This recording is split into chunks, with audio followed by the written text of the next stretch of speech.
Third year. आज आपका topic है सेल वॉल थिकनिंग के बारे में। हमने पढ़ा था कि जब सेकेंडरी ग्रोथ होती है तो सेकेंडरी ग्रोथ की वजह से सेल्स के अंदर लिग्नेंट डिपॉजिट हो जाता है, सेल वॉल्स पे भी लिग्नेंट डिपॉजिट हो जाता है। अब वो कहते हैं कि बाकी तमाम सेल्स में तो ये जो लिग्निफिकेशन का प्रोसेस होता है यूनिफॉर्म होता है, यानी कि इक्वल विड्थ की या इक्वल क्वांटिटी की लिग्नेंट पूरी वॉल के ऊपर आ जाती है। लेकिन समटाइम्स ऐसा होता है, कुछ सेल्स ऐसे होते हैं जैसे ट्रैकीड्स हैं, वेसल्स हैं, थिकनिंग पूरे सेल्स पे नहीं होती है बल्कि सर्टेन एरिया होते हैं सेल वॉल के जिसके ऊपर थिकनिंग होती है। तो अब सेल्स के अंदर डिफरेंट इसके पैटर्न्स मौजूद हैं, किस तरह से ये आपके लिग्नेंट डिपॉजिट हो सकती है। पहला मेथड है हमारे पास एनुलर होता है राउंडेड शेप, रिंग लाइक जो होगा, ये हमारे पास एनुलर थिकनिंग मौजूद है जिसके अंदर क्या होगा कि लिग्निन की रिंग्स डिपॉजिट होती हैं। और इस तरह से होता है कि इसमें पूरा नहीं होगा, पूरी सरफेस पे नहीं होगा बल्कि सिर्फ रिंग्स डिपॉजिट होंगी।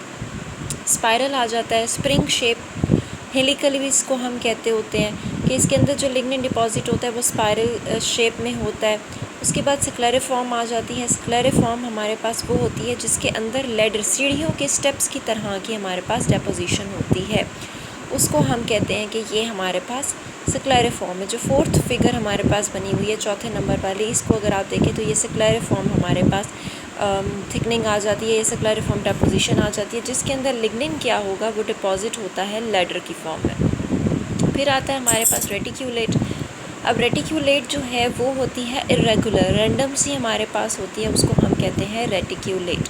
ये नेट लाइक होती है, इरेगुलर मैनर में होती है, मोज़ैक पैटर्न में होती है, कहीं भी डिपोजिशन हो सकती है। लास्ट हमारे पास पिटेड फॉर्म की आती है। पिटेड फॉर्म के अंदर क्या होता है कि सारी सरफेस के ऊपर लिग्निन डिपॉजिट हो जाएगा, सारी सरफेस के ऊपर, लेकिन कुछ अनथिकन्ड एरियाज़ दरमियान में छोड़ दिए जाएंगे।